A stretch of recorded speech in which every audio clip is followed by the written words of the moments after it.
Welcome back, artists and designers. Today we're going to go ahead and learn a method for illustration using inking, flatting, and shading clipping mask layers here. So let's go ahead and dive into this. I'm going to go ahead over here and open up a new document. So I'm going to do a new document, and for this particular activity we're going to do a letter size. So I'm going to do print, letter size, and 300 for my resolution. I'm going to go horizontal for this, and that should give us enough pixels to work with and be decent quality. So I'm going to hit create, and I'm going to go ahead and put this pizza image in here. So I'm going to go to my file and place. I'm going to place this pizza image in, place embedded. I'm going to go grab my pizza slice on my computer. There it is. Drop that into my canvas, and that looks pretty good. I'm going to go ahead and drop the opacity on this layer right off the bat, bring that down to about 20% or so, and hit the check mark there on it, down to about 20%, and there we go. It's not going to let me draw on this layer because this is a smart object if you do your file in place, so that's okay. I'll go ahead and lock that anyway, and let's make a new layer over top, and we're going to go ahead and ink this. So I'm going to grab my brush, I'm going to use black, and the key for inking is you want solid 100% black all the time, so I wouldn't want to use a soft edge brush like this. That's not going to work very well for it.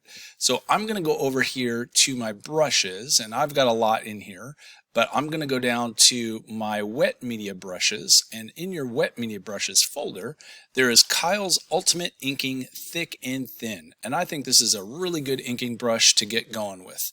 So I'm going to take a look at this. I'm not going to change anything right off the bat as I start using this. You know, if I press harder on my stylus, it's going to be a thicker line. If I press lighter, it's a thinner line, and that to me looks pretty good. Zoom in, take a closer look at that. This to me feels like a pretty good inking brush right here. Now, you might want to go up top and crank up the smoothing on this brush a little bit. That will help to kind of correct any unsteadiness to your hand. So you can kind of dial in the smoothness, but definitely leave the opacity at 100, leave the flow at 100. You want to keep everything jet black as you do this inking. And again, the style of inking is really kind of up to you, how you want to do this. So there you go. We're going to use the Kyle's Ultimate Inking Thick and Thin for this. We've dropped the opacity here, and I'm going to go ahead and ink this entire image, and I'll be back in a minute. All right, I'm back, and I went ahead and finished my inking, and you can see I made some modifications to my original sketch. I just made it look a little bit drippier and changed a couple things up, but that's okay. I'm going to go ahead and hide my sketch now, and I'm left with my inking layer here. So for the next step, what we want to do is we want to make a selection, but the problem is I can tell already I've got a couple gaps here, so it is going to be important that, for my next part of this, let me deselect that. My next part of this, I make sure that all of my gaps are really closed up pretty good here. So I'm going to go back through.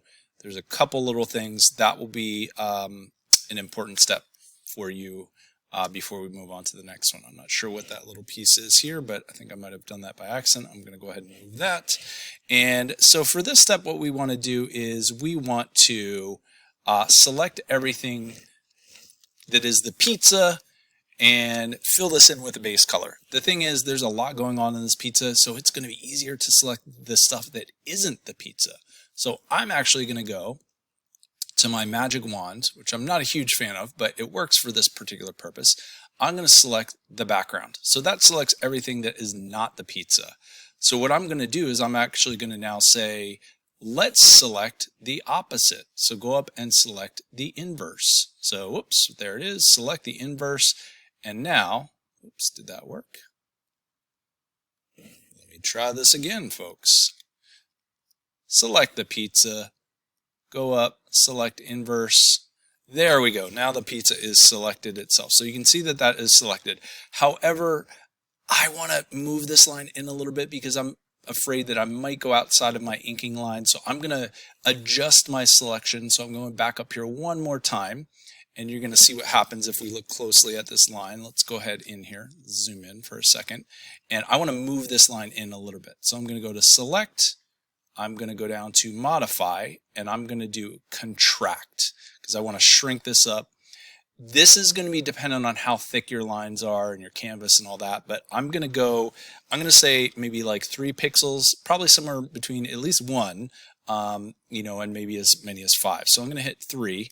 And let's see. Okay, so that seemed to do the trick. That moved that line in just a little bit, and now I'm not going to have an issue with anything kind of bleeding outside the edge. Okay, so I now have my selection, and what I'm going to do is I'm going to make a new layer. So I'm going to go over to my layers panel, add a new layer. I'm going to grab my paint bucket, and let's go ahead and pick a base color. I'm going to choose like the crust kind of color here. So let's just pick something as a base for our crust. So I'm going to hit fill, and that's going to fill everything in there. But the problem is that's above my inking, so I'm going to go ahead and move that underneath, and my inking is going to stay on top. I'm done with my inking, so I'm going to go ahead and lock that layer. I'm going to leave that on top. So I now can deselect, Control D to deselect, and I now have this slice of pizza filled in underneath. So if I kind of hide my other stuff, here's basically what I have of my slice of pizza. This is going to work like a mask layer, but we're going to make it a clipping mask. So if I were to make a new layer over top of this right now, I'll show you the basics of how this works. And let's pick a slightly different color of brown, or let's say I want to do my cheese up here. Let's do cheese. A nice yellow cheese color. Here we go. And I grab a brush and I start working on this. When I draw on this right now, the way it is, and I'm just using my inking brush, but if I draw over this, it's going everywhere. But what I'm going to do is I'm going to make this a clipping mask. So if I go over and I right click on this, whoops, hit the wrong button. I'm going to right click on this and I'm going to say make clipping mask. You're going to see that immediately, even though it goes outside the lines, it adds this little arrow and it clips to just what's happening on this right here. So I could go in and I could color whatever I want on this, and it's not going to go outside of the lines. My inking is on top, so it's going to stay on top.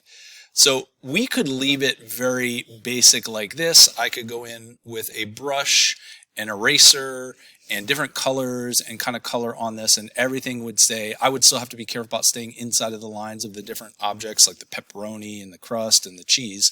But I could basically do whatever I want on this layer, and it's not going to go anywhere that is outside of the lines on this. So that's the basic ingredients there to making our pizza illustration. I'm going to stop this video at this point, and I'm going to show you in the next video how to get a little bit more detailed and specific with this. So I hope that worked for you. The basic idea here is we take our sketch, we drop it on there, we drop the opacity of that layer, we make a new layer over top, use your Kyle's Ultimate Inking Thick and Thin, and kind of go ahead and trace that over. Really make sure that you close the gaps, and then once you have everything inked, you're ready to go. We can hide the sketch layer. You take that magic wand tool, you select the background, what's not the pizza, you invert your selection right here, and then once you invert the selection, we just modify it and contract it by a couple pixels to go inside. You make your new layer and you do your fill color there. So that's kind of where we started, and I will see you in the next video, and we'll add some more detail to this. Good luck.